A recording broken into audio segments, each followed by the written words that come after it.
amri wahlul 'uqdatam min lisani yafqahu qawli wa yafqahu qawli amma ba'd. Assalamualaikum warahmatullahi taala wabarakatuh.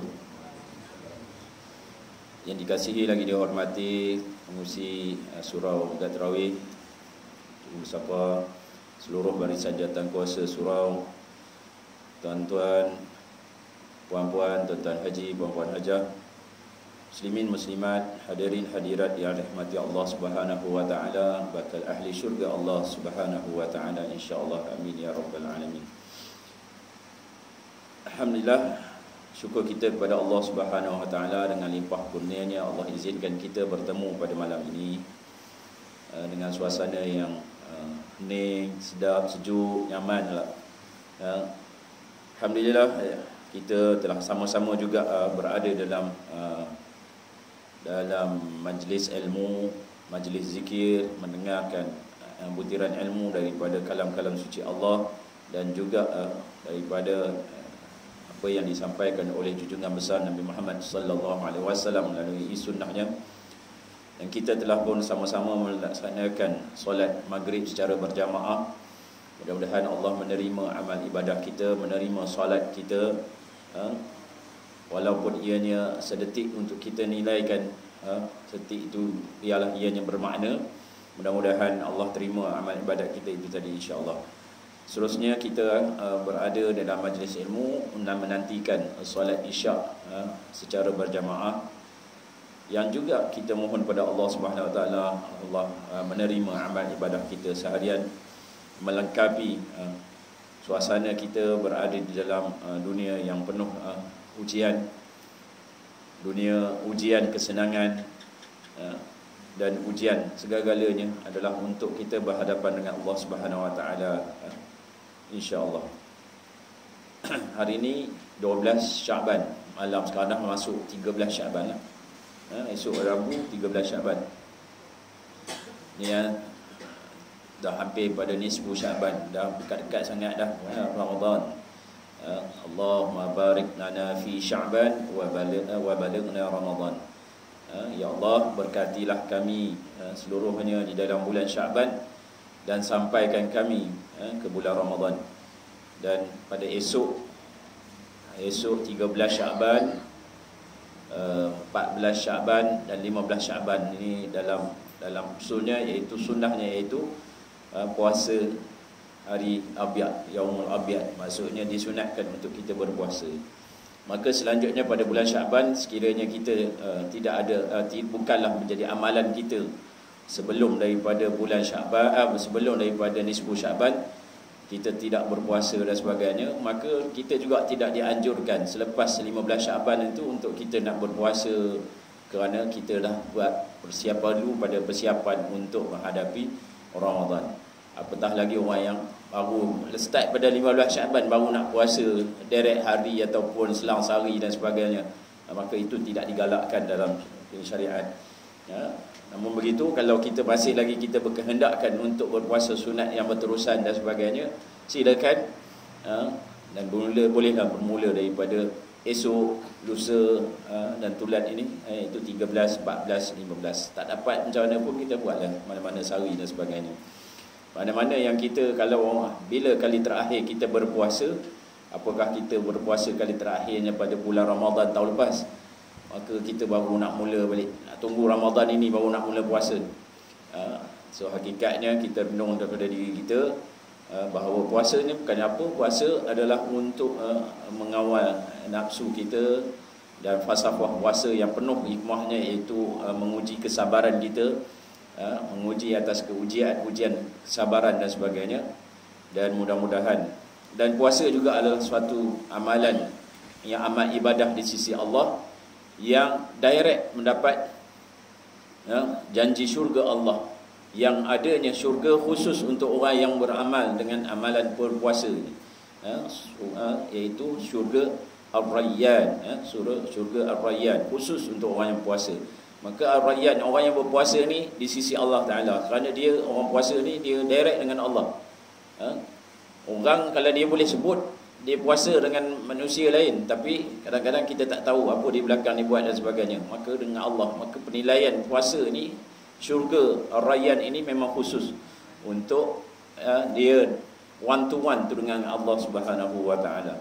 Insya-Allah mudah-mudahan kita juga antaranya di kalangan orang-orang yang mendapat menjadi penghuni syurga-syurga Allah Subhanahu wa taala. Amin ya rabbal alamin. Insya-Allah pada malam ini kita akan menghabiskan ataupun kita masih lagi dalam suasana ataupun dalam bab yang pertama, masih lagi menceritakan, masih lagi dalam pengenalan atau mukaddimah ataupun bab yang pertama khusus untuk menyatakan apakah dia kiamat itu sendiri dari segi gambaran namanya. Kita dah sampai ke nombor berapa pun saya pun dah lupa, cuma di sini adalah tandanya bermula pada pengertian bagi nama-nama kiamat yang seterusnya, insya-Allah. Berapa dah? Dah 70. InsyaAllah pada malam ni kita akan sambung dengan nama kiamat yang seterusnya, iaitu Yaumul Wukuf. Yaumul Wukuf. Qala musannif rahimahullahu ta'ala, berkata pengarang kitab yang menukilkan nama pengarang kitab ini, yang menyampaikan ilmunya sehinggalah sekarang, walaupun dia dah tak ada, tapi pahala mencurah-curah baginya, kerana kita selama mana kita belajar atau membaca daripada nukilan ilmu-ilmunya, daripada ilmu Allah, maka kita akan sambung di sini dengan nama kiamat yang seterusnya, iaitu Yaumul Wukuf. Yaumul Wukuf, alif lam waw qaf wa fa. Kita tahu, pernah kita dengar wukuf di Arafah, kan? Kalau orang haji al-wukuf al-hajj al-Arafah, haji itu di Arafah. Apa amalan di Arafah tu? Wukuf dia apa dia? Waqaf tu apa dia? Berhenti. Waqaf dan sebagainya. So kalau di sini wukuf juga bermakna berdiri, hari berdiri, kerana semua orang berdiri di dalamnya selama 40 hari tiada diberi duduk. Allahu Akbar. Setidak-sekurang-kurangnya dia berdiri, dalam riwayatnya menyatakan selama 40 hari tiada diberi duduk. Bukan kerana tak boleh duduk tu, kerana tak ada ruang nak duduk, kerana padatnya manusia. Ya betul, takkan tak boleh sikit pun ruang. Tuan-tuan yang dirahmati Allah sekalian, pengalaman orang-orang, kalau tuan-tuan pun mungkin ada di antaranya yang ada diberikan kesempatan, orang yang pernah sebelum pandemik ini, yang menyambut Ramadan ataupun berada 10 hari terakhir bulan Ramadan di Mekah Al-Mukarramah, mereka memang ada pengalaman begini. Sampai semayang pun tak ada tempat nak rukuk. Lebih-lebih lagi pada malam-malam ganjil, 10 malam terakhir. 10 malam terakhir.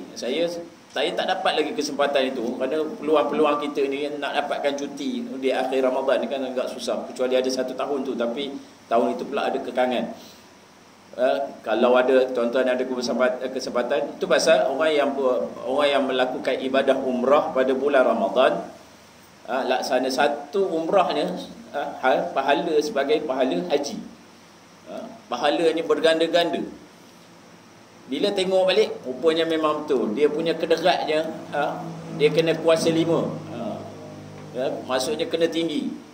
Dan pengalaman saya, ramai yang jemaah-jemaah saya yang memang minta untuk pergi Ramadan. Jadi kita aturkan, kita bimbing di sini dan sebagainya. Lepas tu kita hantar ke KRA bersama dengan mutawif yang bertugas dan sebagainya. Bila balik, saya tetap akan tanya, macam mana pengalaman orang puasa di sana, atau lebih-lebih lagi puasa sambut Ramadan di sana, sambut 10 Ramadan yang terakhir. Macam-macam cerita, dan hampir kebanyakan yang pengalaman itu antara lain ialah sukarnya untuk solat secara sempurna di dalam Masjidil Haram. Nak berbuka puasa 10 malam terakhir, nak berbuka puasa di dalam Masjidil Haram, ataupun nak semayang tarawih di dalam Masjidil Haram, dia kena masuk dalam Masjidil Haram sebelum asar. Maksudnya lepas zuhur dia dah siap sedia dah. Masuk untuk apa? Untuk solat tarawih. Maksudnya kalau dia nak semayang tarawih di dalam Masjidil Haram pada ketika itu. Jadi itu pun tara macam tu pun, nak semayang maghrib tak ada tempat nak rukuk. Tak ada tempat nak rukuk. Kita boleh bayang, munasabah. Munasabah tak munasabah, orang yang merasa Tanyalah mereka. Di antara dalam orang kampung Gajah ni pun ramai di antaranya telah memerasainya. Kena carilah. Saya kenal lah beberapa orang dari antaranya. Mereka nak cerita macam tu. Bayangkan nak rukuk susah.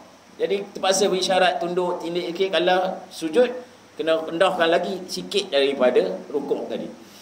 Jadi itu dalam keadaan berdiri sepanjang masa. Kalau kita pun dulu-dulu hukum kita dekat sekolah pun kalau suruh diri sepanjang kelas pun kita rasa lenguh dan sebagainya. Ini kan bayangkanlah pada hari kiamat tu nanti manusia yang dihimpunkan di padang mahsyar setidak-tidaknya dia kena berdiri selama 40 tahun tanpa diberikan peluang untuk duduk. Allahu Akbar. 40 hari tiada diberi tempat duduk. Itu kalau dalam keadaan biasa mungkin. Tapi kalau orang yang dalam keadaan disiksa dan sebagainya sampai sudah nak duduk tak ada tempat, sebab apa? Dengan peluhnya. Nanti kita akan jumpa. Sebab nak duduk air bawah. Nak duduk atas apa? Bukan macam kita atas dunia ni ada kerusi apa pun dan sebagainya. Ini tambah sebab siap kerusi boleh goyang-goyang lagi kan. Di atas dunia boleh kita bayangkan. Tapi di padang mahsyar, padang, nama pun padang. Nak duduk, kita akan jumpa hadis Nabi nanti, peluh kita ada yang setakat pinggang, ada yang setakat hidung dan sebagainya. Memang betul lah macam mana nak duduk. Kalau begitu memang kena berdiri sajalah. Allahumma salli ala Muhammad. Na'udzubillah min zalik. Seterusnya hari kiamat, nama hari kiamat yang seterusnya iaitu Yaumul Khuruj. Artinya hari keluar. Kerana padanya keluar semua orang daripada tempat ni, yakni kuburnya. Khuruj, kharaj. Khuruj, kharaja, yakhruju, khuruj. Keluar. Dan seterusnya nama ya hari kiamat yang seterusnya iaitu Yaumul Khulud. Hari berkekalan. Kerana semua orang itu setengahnya kekal ia di dalam syurga atau kekal dia tinggal di dalam neraka. Okey, khulud, alif lam kha lam waw dal, khulud. Yang seterusnya nama bagi hari kiamat yang menunjukkan hari kiamat, ini nama ini ada terletak ada di dalam nama-nama surah. Yaumul Taghabun. Yaumul Taghabun, hari tipu daya. Kerana pada hari itu zahir tertipu daya diri di dalam dunia dan mengamalkan perkara yang tiada disukai oleh Tuhan. Masa tu tertipulah sebab kita akan terbayang dengan apa yang kita telah lakukan di atas muka bumi ini. Na'udzubillah min zalik. Kita ni kena banyak beristighfar, banyak perkara yang kadang-kadang kita akan menyesalnya sampai sesalan itu di hari kiamat. Sesalnya kerana apa? Kita melakukan perkara yang sebenarnya di sisi Allah tak suka pun perkara tersebut. Seterusnya nama bagi hari kiamat, saya bagi laju-laju lah sikit lah, agar kita dapat selesaikan nama-nama hari ini, iaitu Yaumul Abusun. Yaumul Abusun, ain ba waw sin, Abusun, iaitu hari bersangatan. Segala-galanya bersangatan. Kalau sakit, pedih yang sangat pedih. Kalau sangatan, rasa terseksa, maka dia sangat seksa. Kalau menyesal, dia sangat menyesal. Bukan setakat menyesal, dia sangat menyesal. Bersangatan, maksudnya apa pun dia sangat, dia terlebih daripada apa yang kita boleh bayangkan. Kalau rasa pilunya bersangatan pilu. Rasa laparnya yang bersangatan. Rasa dahaga yang bersangatan. Ini suasana, nak menggambarkan suasana di hari kiamat itu nanti, di padang mahsyar itu nanti. Itulah antaranya hari bersangatan, hari Yaumul Abus. Yang seterusnya nama yang diberikan iaitu Yaumul Ma'lum. Yaumul Ma'lum, hari yang diketahui. Kerana semua orang tahu akan dia, dikhabarkan dia oleh pesuruh-pesuruh Allah. Kita mengetahui tentang hari kiamat ni daripada mana? Dari hadis-hadis Nabi, perkisahan-perkisahan daripada Nabi. Terutama Nabi Muhammad sallallahu alaihi wasallam banyak juga menceritakan tentang kisah-kisah hari-hari kiamat. Hari-hari yang di mana hari dihimpunkan ataupun hari di mana perjalanan umat manusia akhir zaman. Cuma kita ada sikit saja keistimewaannya, ialah kita ni umat Nabi Muhammad sallallahu alaihi wasallam. Bila kata umat Nabi Muhammad sallallahu alaihi wasallam, dia ada sikit keistimewaannya, dia akan mendahului untuk fasa yang seterusnya, yaumul hisab tu. Hari pertimbangan amal, ibadah dan sebagainya, kerana semua ini akan didahului dengan umat Muhammad sallallahu alaihi wasallam. Umat Nabi lain dia lebih ke terbelakang, maksudnya lagi jauh, maksudnya lagi lambat. Umat Nabi Muhammad sejak daripada Islam lama mana dah, 1440 tahun dah. Maka umat, bayangkanlah, tapi umat akhir zaman inilah dari start daripada itu. 1443 tahun. Kalau sekarang pun dalam umat dunia ini, maksudnya dalam satu-satu masa ini sekitar 13 bilion. Ada yang mengatakan 12 bilion. Ni bayang-bayang sekarang, waktu sekarang ni. Termasuklah yang berada di seluruh dunia, yang Ukraine ke Rusia ke apa dan sebagainya. Mereka ni dalam kategori umat Nabi Muhammad, umat akhir zaman. Akan dibangkitkan nanti dan dia akan dimula dihisap seorang demi seorang. Maka dimaklumkan bahawa akan penghabaran hari kiamat ini daripada pesuruh-pesuruh Allah, iaitu junjungan besar Nabi Muhammad sallallahu alaihi wasallam. Nama yang seterusnya iaitu Yaumul Mau'ud, iaitu hari yang dijanjikan. Asalnya perkataan wa'ada, iaitu hari yang dijanjikan. Kerana telah dijanjikan Allah dengan yang demikian itu, dan ianya sangat benar. Maksudnya kehadiran hari kiamat ni, hari padang mahsyar ini, hari pengadilan ini adalah hari yang dinyatakan, yang dijanjikan oleh Allah. Terdapat dalam Al-Quran. Cerita tentang hari kiamat ni bukan sekadar cerita lafaz yang begitu boleh dengar kabar angin, itu sini sebagainya. Tak. Ni lafaz hari kiamat ini, adanya hari kiamat ini adalah datangnya daripada firman-firman Allah, maksud kalam suci Allah. Ini adalah janji Allah. Kita umat manusia, setiap yang bergelar nama manusia, kita akan dibangkitkan di hari kiamat. Maka ini janji-janji Allah. Maka kita akan sampai pada waktu dan saat dan ketikanya. Dan bernama yang seterusnya iaitu Yaumul Mashhud, iaitu hari hadir. Kerana pada hari itu hadir malaikat, atau hadir semua orang dahulu dan yang ke belakang. Maksudnya hari mashhud, hari yang kehadiran seluruhnya, seluruh makhluk, seluruh makhluk Allah. Makhluk Allah ni, makhluk ni ialah apa yang telah diciptakan oleh Allah, baik manusia, baik malaikat, baik haiwan dan sebagainya, semua akan dihimpunkan di padang mahsyar. Padang mahsyar. Binatang sekali ke? Ya, binatang sekali. Haiwan sekali. Haiwan pada mahsyar dia ada, dia akan dibangkitkan sekali. Cuma dia tidak ada pengakhiran syurga dan neraka. Dia sebab di pada mahsyar ni ataupun di hari kiamat ini, bangkitnya haiwan-haiwan ini, mereka juga di antara satu sama lain akan menuntut hak masing-masing. Ada yang bergaduh, yang gaduh satu sama lain, patah tanduknya, maka dia bangkit di padang mahsyar nanti, dia akan menuntut hak dia yang patah itu daripada hak yang lain. Kalau itu binatang dengan binatang, apatah lagi kalau manusia dengan binatang, manusia dengan manusia. Bagaimana kalau kucing, kalau kita sepak-sepak sikit kan, dia akan tuntut hak je tu kalau kita tak bertaubat dengan Allah Subhanahu Wa Taala.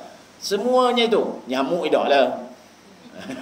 Kalau nyamuk pun dituntut, habislah. Nyamuk dia sifat dia memang begitu, kita elak daripada mudarat kita, maka memang berhak dia, memang kita tampar lah. Takkan kita biar aku malas nak tampar, kan dia nuntut aku lah, dia nampar aku pula. Dah, tak perlu. Dah, nyamuk. Ada binatang-binatang tertentu yang boleh dibunuh dan sebagainya. Ni hak binatang-binatang hak yang kadang-kadang memang kita kadang ni minta belas kasihan daripada kita. Tapi kadang-kadang kita abaikan dia, dan sebagainya. Maka binatang juga akan dibangkitkan. Kita akan jumpa hadis tu dalam kitab ni. Tuan-tuan, biasalah menuntut ilmu ni dia kena sabar. Kitab tebal, dia akan cerita semua dan sebagainya. Bila kita baca sikit-sikit sebelum-sebelum ni, kita kena dah jumpa dah, maka kita boleh cerita-cerita sikit dari segi bentuk. Maksudnya menyatakan bahawa binatang pun akan dihimpunkan di padang mahsyar. Cuma dia dah habis tuntut, dia akan lerai begitu saja. Maksud dia akan tuntut satu persatu hak dia dan sebagainya, hak dia dengan manusia, manusia akan tuntut dengan dia, ataupun patu antara haiwan dengan haiwan, manusia dengan manusia, manusia dengan semuanya selesai. Maka yang binatang ini ada dikhabarkan bahawa binatang ini dia akan hancur lebur jadi macam debu di padang mahsyar setelah selesai pengalilan itu. Manakala manusia, malaikat, jin dan sebagainya, dia ada step yang seterusnya. Itu yang step yang seterusnya. Beza dengan haiwan. Haiwan setakat itu saja. Sebab haiwan tidak berakal. Nama yang seterusnya yaumul la raiba fi. Nama harinya yaumul la raiba fi. Ini selalu kita dengar dalam Al-Quran. Hari yang tiada syak di dalamnya. La raiba fi. Tak ada syak dalamnya. Kita tak boleh nak syak-syak dah. Ni ada ke tak ada, akan tak ada, buai aja ni katanya. Ni kalau orang kita buai aja. Dia tidak ada syak dah lagi. Kita tak boleh nak syak lagi. Sebab ini antara juga yang kita kata dalam rukun iman yang keberapa? Rukun iman keberapa? Percaya kepada hari kiamat. Percaya kepada hari kiamat, rukun iman yang ke-5. Percaya kepada hari kiamat. Yang seterusnya yaumut tublas sarair. Yaumut tublas sarair. Ini dalam sebutan dalam Al-Quran. Yaumut tublas sarair. Hari uji segala hati. Kerana pada hari itu diuji semua hati orang-orang, maka terbuka semua rahsianya. Maksudnya di sini segala hati-hati manusia akan diuji oleh Allah Subhanahu Wa Taala. Antara ikhlas tak ikhlas, dulu berkawan dengan tak kawan, semua ni akan dituntut semua dan sebagainya. Maka di situlah baru nak mengenal hati budi manusia. Dan yang seterusnya yaumul la tajzi nafsun an nafsin syai'a. Ini juga dalam Al-Quran. Dia ambil kalimah berderet dulu daripada Al-Quran. Yaumun la tajzi nafsun an nafsin syai'a. Hari yang tiada dibalas seorang itu daripada seorang yang lain akan sesuatu. La tajzi nafsun an nafsin syai'a. Panjang nama dia. Hari yang tiada dibalas seorang itu daripada seorang yang lain akan sesuatu. Kerana cukup sempurna masyhur tiap-tiap seseorang itu dengan hal dirinya. Kerana dia akan bawa di padang mahsyar, dia bawa amalan diri dia. Dia tak bawa amalan orang lain. Maka dengan amalan diri dia juga harus diingat bahawa ada amalan kita yang kadang-kadang kita akan jadi muflis. Kerana ada hak orang lain pada amalan kita, pada kita, yang kita tak selesaikan di atas dunia. Maka orang itu akan menuntut hak dia. Maka amalan kita yang banyak mana yang kita bawa akan susut. Na'udzubillah. Kita tak nak macam tu. Biarlah amalan kita pula boleh tuntut pada orang lain. Maka kita akan topak. Dia zaman sekarang macam sekarang orang tahu dah topak. Maksudnya tambah. Tapi apa benda bahayanya bahawa bila kita bawa amalan kita ini biarlah solid. Tidak ada orang yang menuntut padanya. Itu pasal biar kita selesai betul-betul atas dunia ni. Dengan manusia, hak dengan kawan, hak dengan jiran, hak dengan masyarakat, hak dengan saudara, apatah lagi hak dengan sesama silaturahim, adik-beradik dan sebagainya. Biar selesai betul-betul. Kerana tidak akan dituntut mana-mana. Dan kalau kita ada orang berhutang dengan kita dan sebagainya, kita halalkan, maka ada hak yang dapat pada kita secara yang tidak kita sangka-sangkakan. Ini ada hak yang kita tak sangka. Kita halalkan 2 kupang, 3 kupang, kita macam tak berapa nampak dan sebagainya, kita sebut kita halal dan sebagainya. Tiba-tiba di padang mahsyar nanti ada amalan. Aku rasa amalan aku banyak ni. Tiba-tiba ada amalan itu dia topak. Banyak ni. Rupanya apa? Tak mana? Ada datang kadang-kadang kita sedekah sekupang 2 kupang, kita tak nampak. Biasa kalau sedekah wakaf banyak-banyak ni kadang-kadang terbayang-bayang, teringat-ingat. Kan kita hari tu dah ajar. Kalau boleh jangan ingatkan kebaikan yang kita buat. Sebab takut nanti jatuh ikhlas tu hilang. Tapi kadang-kadang ni yang jenis sedikit ni, hak yang sedikit ni tapi selalu kita buat. Benda ni lah yang akan muncul tanpa kita sedar. Kita bayar, kita letak sekupang, ada jumpa duit shilling, masuk dalam tabung, ada nampak ni masuk dalam tabung. Keikhlas yang sikit itu lebih ikhlas, lebih kita tak nampak kan, lebih kita lupa. Maka kadang pada di padang mahsyar nanti akan dapat benda-benda yang kita tak sangka. Oh, Allahu Akbar, tak sedar aku. Oh ya Allah, nyesalnya aku tak bagi banyak. Walhal kalau bagi banyak dia jadi lain pula. Kan? Dengan sikit-sikit ni tapi istiqamah itu lebih baik. Dan yang seterusnya, yaumun tashkhasun fil absar. Takhsul fihi al-absar. Hari terjegir mata. Tashkhasu ni terjegik mata, bulat mata. Di dalamnya memandang ke atasnya dengan sebab haru biru yang ada terkena. Maksudnya kita terkejut yang bersangatan. Ya Allah, ini rupanya huru hara dan sebagainya. Kita huru hara di dunia ni pun tengoklah macam banjir dan sebagainya pun dah huru hara, dah menyalah, tak ada yang nyalah diri dia je, semua salah orang je. Tara macam tu pun dah jadi huru hara, ini apatah lagi. Kita huru di padang dekat Pekan Sari pun kadang-kadang bising-bising huru hara lagi, rasa lain macam je. Ini apatah lagi di padang mahsyar yang sangat-sangat menguji ataupun membuatkan kita rasa sesal dan membuatkan kita rasa takjub bahawa penyesalan akan hadir. Seterusnya, nama yang seterusnya, ini semua nama-nama yang hujung ni panjang-panjang belaka ni. Yaumul la yughni maula an maulan syai'a. Ni semua dalam ayat Al-Quran ni. Yauma la yughni maulan an maula syai'a. Hari tiada berguna kerabat itu daripada menolong kerabat selepas dari apa yang berlaku atasnya sesuatu. Maksudnya hari yang tak ada siapa nak boleh tolong sama-sama. La yughni, tak ada siapa nak boleh tolong, walaupun dia kerabat kita, walaupun dia adik-beradik kita, walaupun dia anak kita, tak ada siapa nak menolong dah. An maula syai'a, walaupun dia ni kenal sangatlah, ini anak aku dan sebagainya, tak boleh. Masa tu tak boleh. Maka di sinilah hari yang menunjukkan hari kiamat tu sendiri. Oh, bagaimana kalau seseorang tu nak tolong ayah dia dan sebagainya? Pertolongan berlaku selepas hari hisab itu. Sebab masing-masing di padang mahsyar dia tak ada nak kira tolong dah. Dia kira diri dia. Nafsi. Masa tu diri dia je. Bila apa pertolongan? Bila selepas berlaku pertimbangan amal dan sebagainya, dia dah selamat, baru dia akan dapat kenangan, baru dia dapat terkenang, oh aku ada ayah aku dan sebagainya, ya Allah. Masa tu baru dia nak mohon. Masa itulah dia, pada hari kiamat dia tidak ada ingatan. Dia kerana dia akan bayangkan, Allah, amalan aku ni tak cukup ni, amalan aku tak cukup ni, lepas kedak dan sebagainya. Jadi nak lepas kaya tu pun ambil masa. Maka hari tidak berguna kerabat itu yang menolong kerabatnya selepas dari apa yang berlaku sesuatu padanya. Dan seterusnya nama hari kiamat yang seterusnya iaitu yauma la tamliku nafsun li nafsin syai'a. Sama juga lah, hari tiada kuasa menolak mudarat. Kita tak boleh nak nolaklah mudaratnya. Tiada kuasa menolak mudarat. Azab oleh seorang dari seseorang akan sesuatu, tak boleh nak tolak dah. Aku tak naklah azab ni, aku nak tolak dah, aku tak lakatlah siksaan ini, tak boleh nak tolak dah. Iaitu hari yang tiada kuasa menolak mudarat. Maka azab oleh seseorang dari seseorang yang sesuatu itu, iaitu yaumala tamliku nafsun li nafsin syai'a. Ini semua dalam ayat Al-Quran. Semua ambil ayat Al-Quran.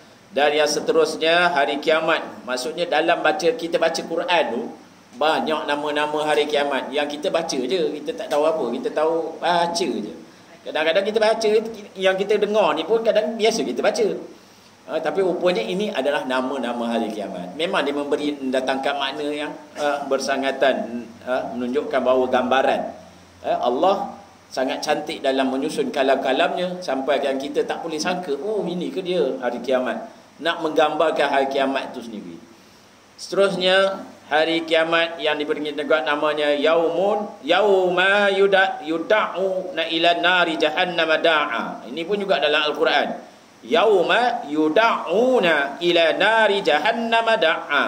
Hari ditolakkan segala orang kafir itu ke dalam neraka Jahannam akan sebagai tolakan yang keras. Ini hari kalau orang kafir dia akan tolak dalam neraka Jahannam dengan tolakan yang keras. Ada setengah yang mendapat kata, bagaimana orang kafir yang orangnya baik, banyak bersedekah, banyak memanjang, banyak juga membantu orang. Banyak ya tuan-tuan. Banyak juga orang-orang kafir ni, dia kadang-kadang dia banyak bantu. Banyak juga apakah dia ini diberikan kebebasan di akhirat nanti? Tidak.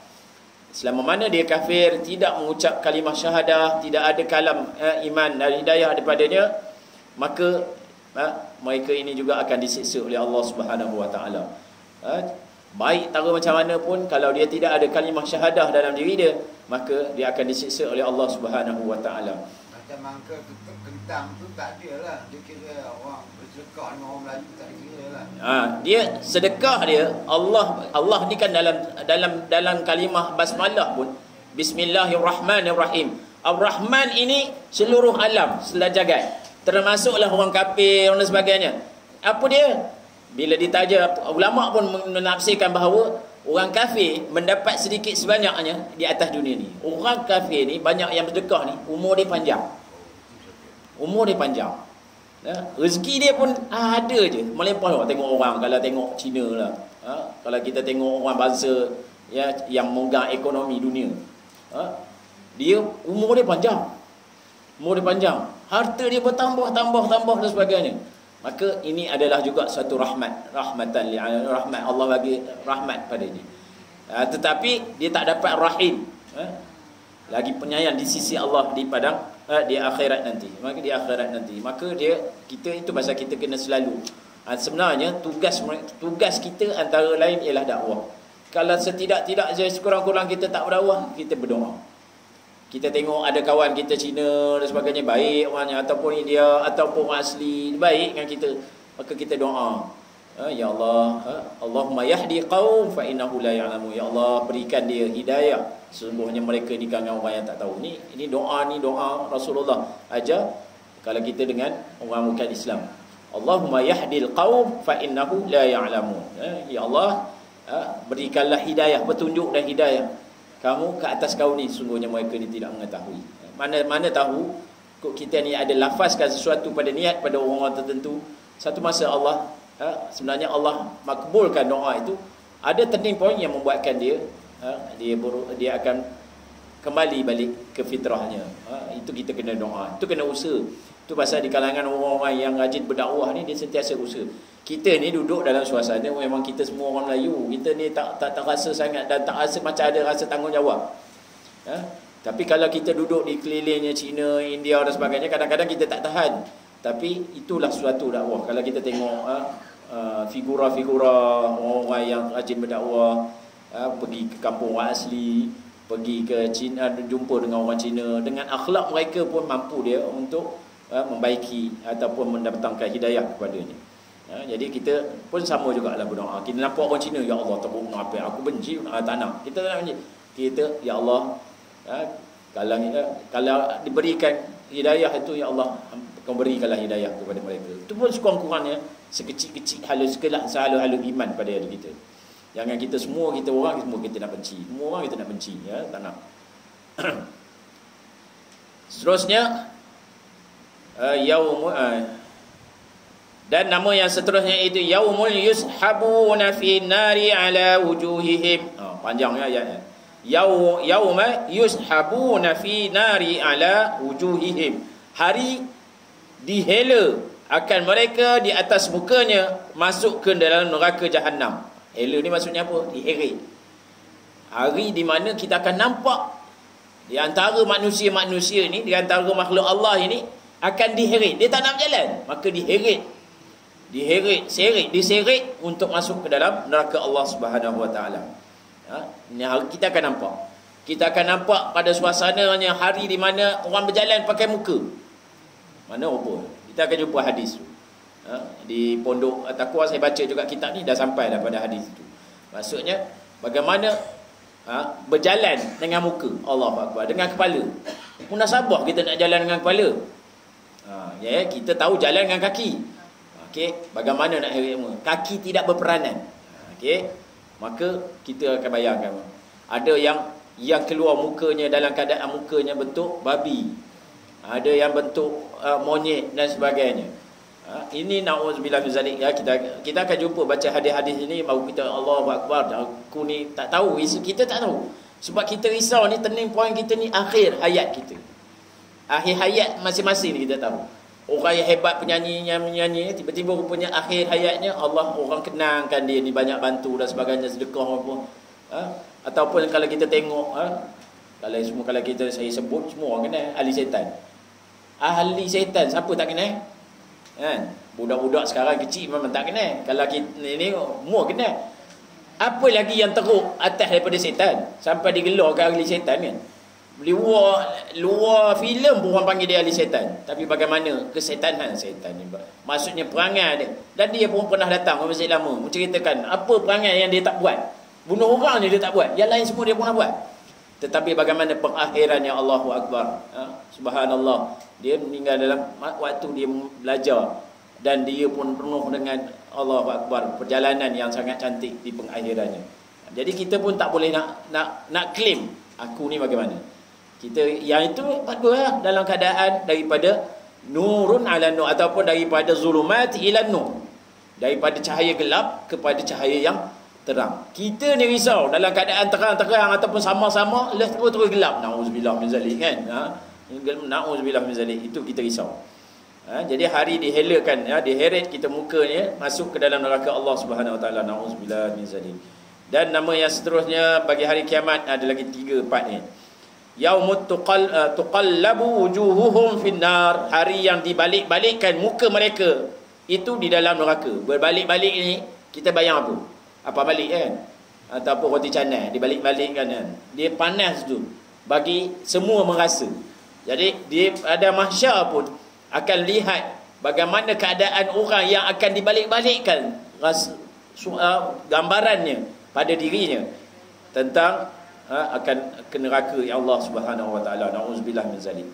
Yang seterusnya nama yang diberikan yaumul la yujzi walidun an waladi, hari yang tidak dapat balas bapa itu daripada anaknya, yang tadi kita dah cerita tadi. Dan juga tiada apa yang dapat sesuatu dari anaknya daripada bapanya. Antara anak dengan ayah tak ada nak minta apa-apa. Walaupun kadang-kadang dia nampak lalu, itu anak aku, tak ada lah, tak ada. Itu ayah, itu akak-akak ayah lah. Nampak, tapi tak boleh nak tolong lah, tak boleh nak diklaim apa-apa. Melainkan selepas hisab itu sendiri, selepas ditentukan syurga dan neraka. Lepas kan tentukan syurga, maka dia akan terkenang bahawa aku dulu, sebab orang dalam syurga ini dia akan buat perangai apa sahaja yang perlakuan yang dia suka di atas dunia. Maka di situ nanti dia akan terkenang, terkenang paling maaf. Masa tu dia baru balik terkenang, aku ada ayah, aku maka masa tu dia akan mohon pada Allah Subhanahu Wa Taala. Itu kalau dia masuk syurga. Kalau dia masuk neraka pun dia akan kenang, aku ada ayah apa? Ayah tu yang macam mana? Ayah yang dayus ataupun ayah yang soleh. Kalau ayah yang dayus ni kadang-kadang dia membenarkan anaknya keluar daripada rumahnya tanpa menutup aurat. Dayus, ad-dayus finnar. Dayus ini dalam neraka Allah. Jadi kalau kalaulah seorang itu anak dia dicampakkan dalam neraka, dia akan terkenang bahawa ayah dia pun tak pernah nak larang, mak dia tak pernah larang, maka dia akan cangkuk sisa-sisa baki-baki daripada ayah dia bersama dengannya. Nauzubillah min zalik. Itu kita kena pastikan. Sebab dalam Al-Quran ada ayat ku anfusakum wa ahlikum naro. Tu ayat tu dalam Al-Quran, bukan hadis Nabi. Jagalah diri kamu dan ahli keluarga kamu. Kalau kita semua ada peranan jaga diri dan jaga ahli keluarga, maka itulah tanggungjawab yang besar nak selamatkan dunia dan akhirat. Itu pasalnya kalau ibu dan ayah ni, selama mana dia ada anak, selama mana dia adalah peranan ayah dan ibu, walaupun dia dah ada kahwin, anak dia dah kahwin, dah ada cucu dan sebagainya, masih lagi ada tanggungjawab kita dengan dia. Kalau kita masih lagi terkenang bahawa dia ni masih lagi kadang-kadang sembahyangnya culai, ni walaupun anak dia dah berjeret dah anak, tapi kadang-kadang anak kita ni lambat mayang dan sebagainya, kewajipan pada kita untuk betulkannya tetap masih ada. Tetap masih ada. Tetap masih ada. Dia mesti juga mengingatkan padanya tentang ni. Kita boleh guna manfaat telefon. Kalau telefon cucu tu, telefon anak tu, pastikan jangan tanya dah makan je. Abang, abang dah makan ke? Telefon. Abang apa khabar, dah makan? Jangan tanya makan ni. Bang dah semayang. Tukar ayat tu. Bang dah semayang. Dah solat dah. Bang, zakat tahun ni abang dah buat dah. Kadang-kadang zakat ni benda-benda yang jenis halus, orang bayar zakat fitrah je. Sebab nak raya. Zakat pendapatan dia, zakat perniagaan dia, zakat tanaman dia, semua dia buat macam tak nampak kan. Nampak tak nampak, nauzubillah misalnya. Peranan kita juga untuk ingatkan dia. Ni selama mana kita masih bernyawa. Tu pasal kadang-kadang saya bila jumpa dengan kawan-kawan dan sebagainya, kalau dia kata ustaz, maaf ustaz, saya kalau kalangan cikgu lah, ustaz saya tak dapat ni, saya hari ni saya jaga mak saya, mak tengah uzur. Alhamdulillah, itu ladang pahala bagi kamu. Ladang pahala bagi kamu. Kami tak ada dah ladang pahala. Ladang pahala dah doa ibu ayah tak ada dah. Jadi so itu adalah tanggungjawab. Selama mana kita masih lagi ada anak, ada cucu, jangan juga kita bila dia mau kebalik, ada sesi-sesi slot-slot untuk kita bagi tazkirah. Sambil bukanlah tazkirah, untuk kita mengingatkan. Sambil makan tu ingat bangat kita ni, pastikan anak kita solat, anak cucu opah ni solat, semua ini kena ingat. Mudah-mudahan dengan asbab itu dia akan membina ku anfusakum wa ahlikum nara. Itu tadi. Seterusnya, yauma yafirru mar'u min akhihi wa ummihi wa abihi. Ni pun selalu dalam Al-Quran, hari yang lari seseorang daripada saudaranya dan ibunya dan bapanya. Ni juga yafirru ni lari. Mar'u min akhi, dia lari daripada orang yang di kalangan adik-beradik dia rasa bersalah, dia lari-lari. Dia akan lari-lari. Risau. Kerana apa? Risau orang tu akan menuntut pada dia. Walaupun dia kenal, biasanya orang yang nak menuntut dia orang yang kenal pada diri dia. Maka dia akan lari daripada saudaranya, ibunya dan bapanya. Yauma yafirru mar'u min akhihi wa ummihi wa abihi. Dan yang seterusnya, yang terakhir bagi nama hari kiamat. Lama sampai 3-4 bulan kita cerita pasal nama ni. Ini hari yang, ini nama yang terakhir bagi hari kiamat yang digambarkan. Mungkin banyak lagi, tapi dalam kitab ni ini last. Yauma la yanfa'u malu wala banun. Ini selalu dalam Al-Quran. Yauma la yanfa'u malu wala banun. Kalau dalam Al-Quran disambung illa atallah min qalbin salim.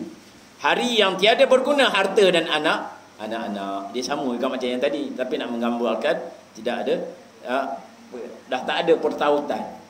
Tahu kenal tapi tak boleh nak menuntut sesuatu sama lain. Habis dah cerita tentang nama hari-hari kiamat yang digambarkan. Seolah-olah macam dah habis kitab ni.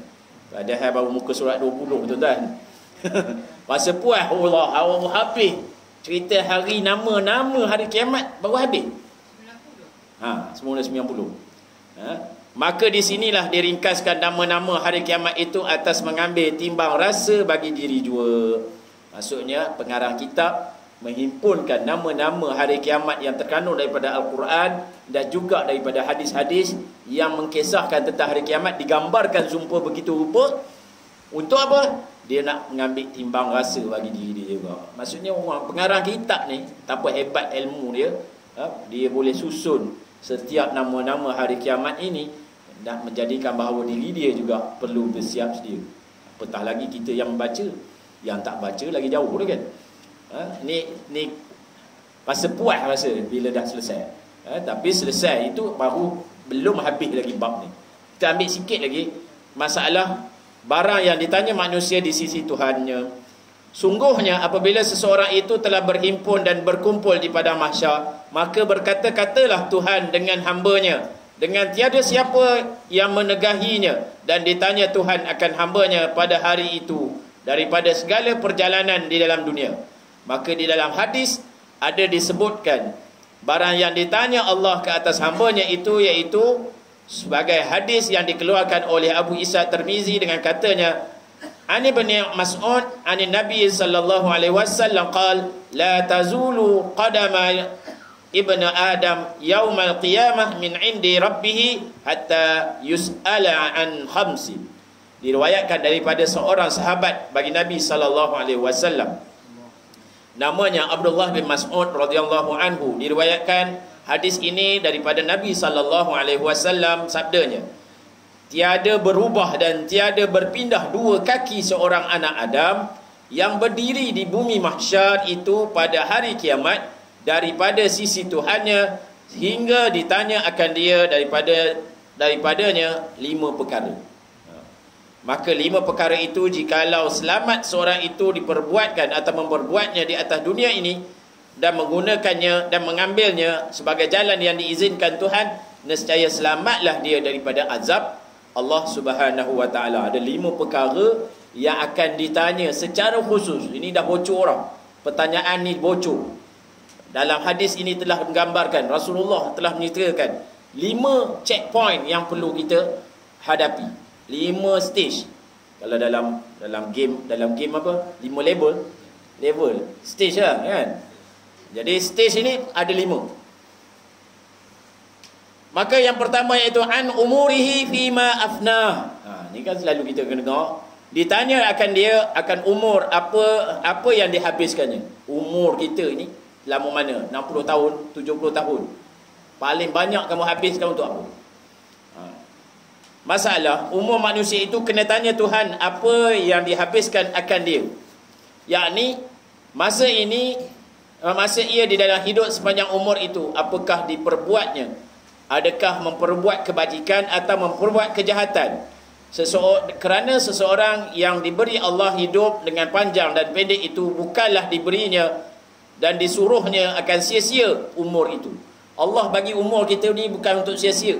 Tapi bagaimana kita habiskan usia umur kita. Bahkan disuruhnya kerja suruhnya dan jauh apa yang ditegahnya. Maka jikalau tidak yang demikian itu, yakni tidak menjunjung seperti yang disuruhnya dan ditegahnya, maka ia pun di kalangan orang yang mensia-siakan umurnya dan menghabiskannya pada bukan tempatnya, maka itulah ditanya Allah akan hambanya pada apa yang dihabiskan umurnya itu. Jikalau ada kebajikan, nescaya ada balasan kebajikan, dan jika banyak kejahatan, nescaya dapat banyak kejahatan atau azab seksanya. Yang ini maksudnya perkara yang pertama akan ditanya, checkpoint pertama iaitu umur. Umur kita banyak dihabiskan dengan apa? Tapi kita jangan gambarkan, aku banyak apa. Dah, setiap kerja kita atas dunia ini pun ada ibadah. Jadi kita kena create ataupun kita kena buat sesuatu. Apa yang kita buat di atas dunia ni ibadah. Kalau orang perempuan dalam rumah, dia melayani suami dia, maka itu adalah ibadah. Dia masak untuk anak dia dan untuk ahli keluarga, itu ibadah. Dia bangun malam, itu ibadah diri dia. Dia buat sesuatu, dia basuh kain, sidai kain, lipat kain, ini semua ibadah. Maka dia bukan dikira sia-sia. Jangan kita anggap kalau itu umur kita ni kita kena pegang tasbih selalu dah. Tak langsung tak boleh ke nak pergi ngopi kedai ke apa dah. Itu ada hubungan kita dengan manusia. Ya, kalau kita betul niatnya ibadah. Tapi kalau pergi kedai kopi tapi sembang larang, sembang lalai, maka lalai lah. Tapi kalau sembang tu sama-sama sembang, ingatkan kita dengan Allah. Sambil gelak-gelak kita tahu, bukan tak boleh langsung gelak. Tapi kita ada part-part yang kita tertentu ni, kita ingat balik. Lepas tu kita jangan lama-lama. Ni waktu duha, okey kita balik mayang duha. Ni ibadah setiap perjalanan. Beli ikan ibadah. Bekerja ibadah. Bertani ibadah. Senam ibadah. Apatah lagi orang perempuan dikemas rumah dia sebagainya. Orang perempuan ni lagilah 24 jam kerjanya. Mana ada off. Kan? Kalau ini semua segala-galanya adalah ibadah. Maka hak yang ini diukur sebagai ibadah. Jadi umur kita kalau dipenuhi dengan ibadah, alhamdulillah. Tapi dalam keadaan kita abaikan tanggungjawab itu, maka nanti siap. Dari sini bermaksud umur kita dalam keadaan kelalaian dan sebagainya. Kadang-kadang dapat murka Allah. Tidak melayani suami, maka dapat kemurkaan Allah. Tidak menjalankan tanggungjawab, dapat kemurkaan Allah. Orang perempuan ni senang, dia jaga 4 perkara. Nanti kita akan bahas benda tu. Panjang dalam cerita yang tu. Jaga 4 ini masuklah mana-mana syurga dia tak. Ni mungkin tuan-tuan pun tahu. Masa dekat pukul 9 kita akan sambung lah insya-Allah. Sambung lepas raya ni kan. Baru checkpoint yang pertama lah. Itu checkpoint iaitu an umurihi fi ma afna. Nanti kita jumpa, kita boleh tanya balik apa checkpoint yang pertama. Semua ada 5 checkpoint. 5 perkara yang perlu kita ketahui untuk di mana dalam di padang mahsyar nanti, di antara perkara nak masuk pada tiket ke syurga Allah Subhanahu Wa Taala, tol-tolnya, maka perkara-perkara ini perlu dikembangkan. Dan kita insya-Allah kita akan, kalau ada kesempatan lain masa panjang umur, Allah berikan kesempatan itu, nanti kita akan bertemu dan meneruskan. Walaupun ada sedikit lagi, tapi tak apalah, agak kerana dah pukul 9. Ya, tuan-tuan duduk sila memang sakit pinggang belakang, orang duduk atas ni tak apa sangat kan. Qulu qawli hadza wa astaghfirullahal azim li wa lakum wa lisairil muslimina wal muslimat innahu huwal ghafurur rahim. A'udzu billahi minasyaitonir rajim. Bismillahirrahmanirrahim. Alhamdulillahirabbil alamin wassalatu wassalamu ala asyrafil anbiya'i wal mursalin wa ala alihi wa sahbihi ajma'in. Allahumma iftah bainana wa baina qaumina bil haqq wa anta khairul fatihin. Allahumma nawwir bihi qulubana binuri hidayatika kama nawartal arda binuri syamsika abadan abada birahmatika ya arhamar rahimin. Allahumma inna nas'aluka salamata fid din wal afiyata fil jasad wa ziyadatan fil ilmi wa barakatan fil rizqi wa taubatan qabla al maut wa rahmatan 'inda al maut wa ma'rifatan ba'da al maut. Allahumma hawin 'alaina fi sakaratil maut wan najata minan nar wal 'afwa al hisab. Allahumma inna na'udzubika min azabi jahannam wa min azabil qabr wa min fitnatil mahya wa mamat wa min fitnatil masiihid dajjal. Rabbana atina fid dunya hasanah wa fil akhirati hasanatan wa qina azaban nar. Subhana rabbika rabbil izzati amma yasifun wa salamun alal mursalin walhamdulillahi rabbil alamin. Kafaratul majlis dan suratul As. Subhanakallahumma wa bihamdika asyhadu an la ilaha illa anta astaghfiruka wa atubu ilaik. Bismillahirrahmanirrahim. Wal 'asr innal insana lafi khusr illa allazina amanu wa amilus solihati wa tawasaw bil haqq wa tawasaw bis sabr. Assalamualaikum warahmatullahi taala wabarakatuh.